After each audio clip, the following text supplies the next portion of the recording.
This video is brought to you by Masterworks. Stick around to hear more about the special offer they're providing to the entire upper echelon community. Okay, today might be a long one because today is going to be a comprehensive review of the chaos that has enveloped Twitter from as many sides as I can possibly explore, with as much information as I can present, because honestly, it's just fascinating. Some people may recall my prior coverage. I have long been a critic of the Elon Musk Twitter buyout for a couple of reasons, but chief among them, it felt like a massively overinflated offer, a terrible deal to actually execute, and it came across more like an ego stroke than an actual serious proposal at the time. I had various different theories on what could or might happen, but now that the deal has actually gone through, with pandemonium in tow, let's take a look back at what those predictions actually were. From the beginning, I was extremely skeptical of this buyout. A meme number, $54.20, $4.20, when the real value of Twitter was obviously lower and falling by the day. Massive insider Tesla selling right at the peak of its recent market price, where Elon Musk sold billions of dollars worth of the stock to finance this deal. And a sudden pivot towards spam bots or fake accounts only after due diligence process had been signed away. Things felt really off. My prediction, if I recall correctly at least, was that Elon Musk would try and tank the offer. It was a bad deal to take in the first place. He had already reaped very obvious benefits from it, such as a pretext for dumping a great deal of his own Tesla stock, it seems. And the most obvious method of doing this, given his sudden pivot towards spam accounts and real users on the platform, that kind of rhetoric, would be to claim that Twitter misrepresented material conditions, thereby invalidating his original offer as a result of their actions. That is precisely what he did. My secondary prediction was that the court case filed for that explicit reason would be settled in private, out of court, and the parties would go their separate ways, but that's where I turned out to be completely wrong. From the outside looking in, it was pretty clear what most likely happened, and far from my own gut instinct on this, it appears that Twitter was successful in ramming this wildly inflated deal down the billionaire's throat. Elon Musk, after numerous different arguments in court, claimed that Twitter was making the deal impossible or stopping him from having all the information, when in reality they had given him all the information that they had at their disposal, has now officially taken over as the God Emperor Supreme of the platform. More on that in just a minute. And my predictions have borne out as mostly accurate for the duration, with a pretty big surprise ending. To summarize, the entire thing seemed like a massively overvalued purchase. Elon Musk knew this and had ulterior motives for the deal to begin with. He tried to back out multiple times, multiple ways, claiming that Twitter was violating their obligations to him, but ultimately failed to tank the arrangement completely. Eventually he caved, bought the platform for the pre-signed price tag, and took over. But now, oh boy, now we are witnessing absolute chaos and pandemonium. Alright, today's video sponsor, once again, is Masterworks. I would like to specifically mention that Masterworks is a long-standing partner who adds a great deal of stability to the upper echelon channel, which is very much appreciated. The stock market right now is obviously volatile. Every new Fed meeting brings drastic swings as the effort to clamp down on inflation continues. The S&P 500 alone is down over 20% in 2022, which is a loss of $9 trillion. Record inflation, by the way, has brought a dramatic shift in portfolio diversification efforts, which has led to a situation where alternative asset classes are becoming extremely appealing. With those factors in mind, Masterworks is an excellent option. Right off the bat, very first thing, Masterworks has nothing to do with crypto, NFTs, or blockchain. Very important for me to clarify that. All of their paintings are the work of legendary artists, big names like Banksy, Basquiat, Picasso, etc., and are physically stored in a secure gallery in New York City. Masterworks paintings are in compliance with SEC guidelines as a securitized investment. Here's the process. Masterworks has a team of analysts utilizing proprietary data compiled from millions of auction records around the world. They source art with the greatest potential appreciation and divide paintings into shares, allowing for people to invest without needing millions of dollars each. After that, they wait for the most opportune time to sell and disperse profit to investors when they do. For example, Masterworks exited a position just recently in early October for 21.5% net return, and every time I do these sponsorships, which is basically every month, they seem to have sold more and more and more paintings. As a result of incredibly high demand, Masterworks has had to acquire and release more art on the platform to meet that interest, leading to a waitlist. However, having partnered with them directly, you can actually go to masterworks.art/upper echelon and skip the current waitlist right now. Again, there is a link down below to skip the waitlist and sign up for Masterworks today. Big thank you to them for sponsoring the channel. First things first, in a torrential downpour of internet opinions and social media takes about what this purchase means, why it happened, and what will come next, it is, after all, the third largest tech acquisition of all time, I believe, and easily the largest acquisition by a single person in history. In that kind of crowded atmosphere of opinions, if you will, I need to adequately explain my own foundation. I have now asserted directly 3 times, perhaps even 4, that the deal is massively overinflated or massively overvalued, but that premise is actually critical to understanding why the platform is now an uncontrolled dumpster fire. In the third quarter of 2022, rather the third quarter earnings call transcript for Tesla, Elon Musk said the following, quote, "Although, obviously, myself and the other investors are obviously overpaying for Twitter right now, the long-term potential for Twitter, in my view, is, in order of magnitude, greater than its current value." End quote. That right there should be enough. Musk knows the platform is overvalued, and yet made the offer include 420 as a joke despite this. However, in addition, even his own venture capital investors were trying to back out of the deal, same as he was, before it was eventually finalized. Andrea Waln at Manhattan Venture Partners notably said that the platform is really only worth 10 to 12 billion in her eyes, and that her firm in particular was desperately trying to exit the deal. All of this is to say and demonstrate that the Twitter acquisition at $54.20 per share was objectively too high for its current cash flow and valuation. Musk and his investors tried to back out of this purchase, and when that effort failed, the deal finally went through. But here's the real question. What's happened since then? Going rapid fire, because some of this doesn't really need lengthy explanations, Elon Musk entered the company and started tearing it down. He fired the CEO, Parag Agrawal, the CFO, Ned Segal, the head of general counsel, Sean Edgett, I believe, and even the head of legal, trust and safety, Vijaya Gadde. These executives were set to receive tens of millions of dollars in exit bonuses, but nope. Elon Musk claims that the termination was for cause, meaning he had a reason to do it other than simply because I wanted to, and thus they are currently being denied those exit packages. I make no pretense right now as to what his reasons might actually be, other than to say that the idea of not paying tens of millions of dollars right now from a bloated, overvalued corporation he was forced to buy, kind of against his will it seems, is probably very appealing. One indication of corruption we do have is that Elon Musk has now openly acknowledged, even validated a theory and accusation that Twitter employees were selling verification badges for upwards of $15,000 apiece. In no uncertain terms, Elon Musk agreed that this was in fact the case, publicly as the now private owner of the company, meaning that by any realistic definition, we have no actual grounds to doubt that it's true. If a major tech company CEO or owner says, "No, the company I run did not do this obviously unethical or corrupt thing," we can logically be kind of skeptical of that. But when the new sole director and owner of a company says, "Oh yeah, my company did do these horribly corrupt things," how can we sit here and say, "No, I don't believe you"? Maybe you don't believe him, but when pretty much every single thing he does right now damages the company's reputation and value further, I see no reason for him to lie about this particular issue. Anyway, just now I said something critical. Sole director. And yes, I meant to say that because Elon Musk also fired the board of directors. Honestly, that's not really unexpected. The board of directors primarily existed to protect the shareholders, and with Twitter transitioning from a publicly owned company to a private one, that purpose no longer has any merit. Still, combined with the elimination of basically all major executives at the company in his first few days, these massive upheavals in tandem have installed Elon Musk as the one and only voice at Twitter with any real power. That is truly, and I know it's kind of a meme when I say this, but it's true, that is truly just the beginning. Next, Elon Musk began to gut Twitter at a company-wide level. Whether or not you are in favor or against this decision is kind of irrelevant. I find myself with no sympathy whatsoever here, but maybe that's just me, because the effects of this are kind of undeniable. Entire teams fired. On a worldwide scale, the company was put through mass layoffs that decreased the workforce by something like 50%. Some individual departments were targeted more than others, which will logically lead to our next major focal point in a second, but among the most affected areas, there was content moderation, trust and safety, sales, advertising, human rights, ethics, transparency, and more.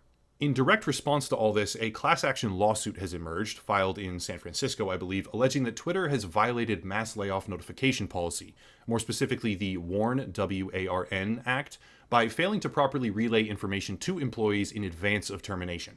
That's probably going to fall apart immediately. It seems that Twitter is creating severance packages that extend into 2023 in an effort to abide by WARN Act policy, but with the acquisition now fully executed, Twitter has become an ideological war zone. How do I even begin here? For starters, the fact that certain departments were hit harder than others has already been totally politicized. The Trust and Safety Department, long decried by conservatives as a way to silence their voices, in particular, was specifically gutted by these layoffs in what seemed to be a very deliberate way.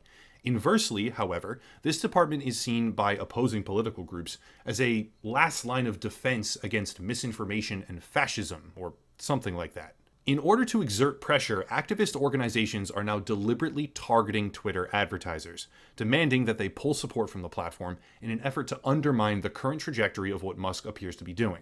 Over 60 activist organizations are now campaigning to remove advertising dollars from Twitter as a whole, with some success, I might add, because they perceive this new operating structure to be harmful and dangerous to democracy. Now, as all of this is happening in a very condensed timeline, we have some of the most chaotic misinformation policy enforcement on Twitter in its entire platform history, and bear with me because this might take a little bit of explaining. To understand this next part, we need to go back in time to 2018, when Jack Dorsey was CEO of the company, not Elon Musk. During a series of media interviews and public statements in the aftermath of, I believe, the banning of Alex Jones on major social media networks, which was kind of a focal point for a lot of people, Jack Dorsey had a few things to say, including an open acknowledgement that Twitter is, quote, more left-leaning.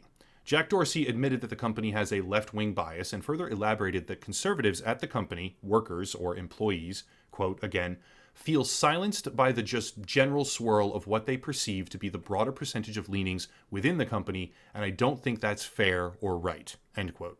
This is a pretty clear indication that Twitter contains a largely established political bias. Of course, he would also swear up and down in that same interview that having a corporate structure controlled by left-leaning ideology in totality, to such a degree that opposing viewpoints were too afraid to even speak, somehow does not affect corporate policy at all.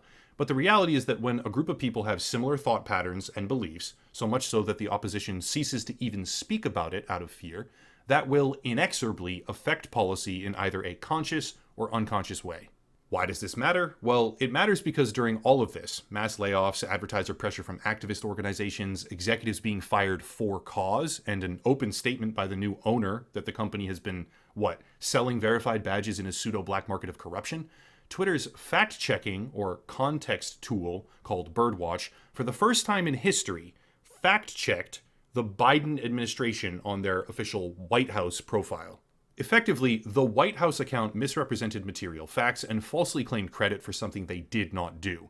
And when accurately criticized for this lie, they deleted the tweet. That is not a small thing. Think about it. The White House lied, pretended that Biden had done something he had nothing to do with, got called out by a platform that had never before scrutinized their statements, and then deleted the claim. The White House did that. We live in a circus. However, it doesn't stop there. Right around the same time, while discussing a massive drop in revenue from activist organizations pressuring advertisers, while nothing had changed for content moderation, Elon Musk himself was fact-checked by the same tool. Remember, just one day prior, even Bloomberg had reported that a coalition of over 60 activist organizations, including the Anti-Defamation League, as well as Accountable Tech, were now deliberately ramping up pressure on advertisers to get them to pull back ads. What Elon Musk said in that tweet is objectively true, and yet he was fact-checked, the owner of the platform, remember that, by the same tool that was now inexplicably, in defiance of its entire history till that point, also fact-checking the White House. Twitter's content moderation, up till now with a cohesive, unassailable, and one-sided political ideology, as admitted by their prior CEO, because the opposition was too afraid to even speak about their opinions at the company, is in absolute chaos. Still, a lot of this is widely reported and perhaps uninteresting for those who want to hear about things that are less covered, so let's go down that road for a little bit. First of all, Twitter is now asking some of the fired workers to please come back. Turns out they may have had platform-critical information they never passed on, and the mass layoffs hit so fast and so hard they weren't even able to do it. But this level of chaos has side effects. It is just objectively true here that there are dozens of activist organizations trying to ruin Twitter's advertising structure. But why does it matter? Short answer, money, obviously, but not in the way that many people might think. Remember, Twitter isn't worth $44 billion. Not according to Musk, not according to his investors, not even according to the overinflated stock market in advance of the purchase itself. But that's the price tag it got. Here's the thing. With that price tag came various struggles. To finance this deal, Elon Musk saddled the company itself with roughly $13 billion in debt, which created debt servicing, as per the current interest rate, of nearly $1 billion per year. With a billion. That would be fine, maybe, if Twitter wasn't all the fuck over the place with their profit and losses. Annualized, their best year ever was 2019, with a profit of $1.4 billion. Most other years were losses, right before COVID hit. And then they started to hemorrhage money. That best year in history for them would lose roughly $1 billion if it were replicated right now for 2023, which, what do you think the odds of that are? Simply because of debt servicing, which would be interest payments on the $13 billion, not even paying down the principal. Elon Musk took a company that was already overvalued, according to every visible and basic metric, and dug it $1 billion annual hole to climb out of, while throwing it into chaos in the process. Can he do it? I don't know. But it's a lot more complicated than some people seem to think. Still, let's go deeper. Activist organizations are absolutely pressuring advertisers to pull out of the platform, but the real history of this advertiser exodus goes back much further. There is this convention, I guess, or event called New Fronts, put on by the IAB, and the IAB, also known as the Interactive Advertising Bureau, is an organization that works with pretty much every single major brand you can think of. Once a year at this New Fronts event, advertisers, platforms, brands, and other major companies all meet discussing the coming year, and oftentimes securing contracts worth hundreds of millions of dollars. We can see right here that Twitter is a fairly substantial member of this conference, putting on their own presentation and basically participating in the ecosystem it facilitates. Well, according to some sources in the room, that presentation failed this year. Not just failed, it utterly bombed and fell apart under chaotic pressure and swirling questions about Elon Musk's pending takeover that hadn't even happened yet at the time. This is where it gets dicey, because if that were to be true, and I can't verify it myself, I wasn't in the room, but I think I do trust the sources that I've talked to and that I've seen. If Twitter had bombed at this convention and failed to secure hundreds of millions of dollars in advertising they would normally have snapped up under any normal circumstance, that would mean that they are entering a chaotic period of mass layoffs, decreased productivity, lower advertising, and nearly $1 billion in spontaneous debt servicing all at the same time. That right there is a death spiral, but it gets worse. As per Reuters, 5 days before Elon Musk actually took over, Twitter has been losing its most active users, who make up a critical part of its advertising structure. They are, after all, some of the most profitable users on the platform. Quote, Twitter is also losing a devastating percentage of heavy users who are interested in fashion or celebrities, such as the Kardashian family. These users are likely decamping to rival platforms like Meta Platforms' Instagram and ByteDance's TikTok. Reading on, quote, the study also expressed surprise about the decline in interest for esports and online streaming personalities, which were previously growing quickly across Twitter. The big communities are now in decline, end quote. That right there, by itself, would be bad news for a platform such as Twitter on any day, but amplified by everything else that has slammed into the company over the past few weeks, well, hopefully we can see a bit of a picture forming. Still though, not done. It turns out that regardless of specifically why or how, many major companies have pulled advertising from Twitter in response to Elon Musk's takeover, including United Airlines, Pfizer, or General Motors. But there's a hidden factor that a lot of people may have missed. The advertiser exodus is based on two distinctly separate events that happen to align almost precisely in time frame, and one of them is much more talked about than the other. In September of 2022, directly before this takeover, major companies began to suspend Twitter advertising because of a child abuse scandal on the platform. Ads were being shown next to objectionable content, is what they call it, but it was really, really scary stuff, and a hefty list of major advertisers began to pull support from the platform, even in late September, for isolated reasons. Now, if we combine this with a separate list of advertisers who now left the platform for a specific reason that Elon Musk has created instability within it, we see something very interesting. The list of companies who have suspended advertising in totality seems to be diverse, in a sense, but it's not as diverse as you may think. It turns out that the pattern of suspended ads includes various different names from various different industries, but it has a disproportionate number of car manufacturers on board. General Motors, Audi, Mazda, Porsche, Volkswagen, Ford, and now probably more, each with their own subsidiaries in tow, have all pulled their advertising. Why? Well, half of them are now developing electric vehicle alternatives to Tesla, and all of them compete with Tesla directly, so why not?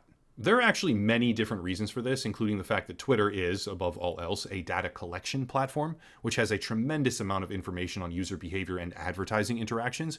Why would you advertise on a social media that your competitor controls, who can then learn directly from every single ad spend you make about how to optimize their own sales based on user interactions with your products for free? But even more importantly, the Twitter acquisition was predicated on Elon Musk's own personal Tesla stock as collateral. If Twitter falls apart, Tesla gets dragged down with it. Maybe not all the way down, but there will certainly be turbulence, and that turbulence is great for competitors. Musk might be forced to put up even more of his own personal stock as collateral if the price of Tesla declines. Twitter will now require a massive amount of time and effort to optimize. It's chewing through capital like a wood chipper for numerous reasons. And with debt financing so closely intertwined between the two companies, hurting Twitter means damaging Tesla to a degree. So why wouldn't they just cave to the outrage and pull all of their advertising? Actually, if it gets bad enough, I'm pretty sure that Elon Musk might lose control of Tesla. If the price declines far enough and he gets liquidated or has to put up more in collateral, I don't know, he could technically lose control of Tesla to a consortium of banks, or basically to just a bunch of institutional lenders. And that would be kind of crazy and probably destroy the company. Anyway, back on task for competing car manufacturers. They protect their own data, they might damage a competitor, they have plenty of other avenues to advertise on, no problem, and all of it is to their benefit with no downside. Maybe it's not a fully codified conspiracy per se, but it's certainly worth thinking about. Top to bottom, the platform is unraveling. The most obvious mechanism Elon Musk has now turned to for recouping all of this hemorrhaging capital is Twitter Blue, where a verification checkmark will be sold for $8 per month to anyone that wants it. But realistically, how many people are likely to buy that? Millions? Sure, fine, I'll give you that. But remember, the primary base of support Elon Musk now appears to be catering to have felt disenfranchised by Twitter political leanings and checkmark bias for years. Elon Musk himself just agreed with the assertion that Twitter employees are corrupt and were selling the checkmarks for $15,000 apiece. So why would the people that have seen that blue mark as a sign of corruption and idiocy for years, it was ridiculed by them, suddenly turn and pay money for it? Some will, but many won't. And inversely, the people who had it for free and lorded it over the rest of the population as if it were meaningful, look at me, I'm so important with my blue check mark, are suddenly going to pay money for it to a man that they ideologically hate? Some will, again, yes, but how many millions will do it? How many millions or tens of millions won't? And how many tens or hundreds of millions would it actually take to earn back these losses? There are even more examples of erratic behavior that are worthy of coverage here, but for the sake of length, I'll summarize. On a whim, Elon Musk overturned the rule that parody accounts that weren't properly labeled as parody would receive a warning before a suspension. This may not have been, but seems to be, a direct response to people now parodying his own account, and has resulted in numerous allegedly permanent suspensions of major users on the platform. And it all really kind of looks like he didn't like the fact that some people were parodying him, so he made this new rule and just nuked all of them. Here's another one. After asserting that activist organizations were tanking Twitter ad revenue, which is true, one of the people in the call with Elon Musk who discussed Advertiser concerns recently replied. It was cordial, albeit critical, and yet Elon Musk just simply blocked him. What are his reasons? I don't know, but one thing is absolutely true here. Twitter is circling the drain. Saddled with an unbelievable amount of debt, languishing under a barrage of activist fury, starving for advertiser dollars, and thrown into chaos by mass firings that probably went a little too fast, since they now have to hire some of those people back, this platform is in a position of pure, unmitigated chaos, with no guarantee that it even survives, and no clear direction for the future. Will it pull out of the nosedive? Maybe. Will Elon Musk make it work? I have no idea, but what we see right now is, in my opinion, a death spiral. I'm not really sad, just intrigued as to what will happen next. But yeah, that's it. If you want to support, please check out the links down below. Obviously, the video sponsor, Masterworks, also Locals and Patreon, monthly subscriptions to support, for money, etc. There are channel memberships. There's a YouTube alternative called Odyssey, merchandise, social media, etc., etc. But I'll cut it there and stop rambling. As always, thank you all for watching, and have a nice night.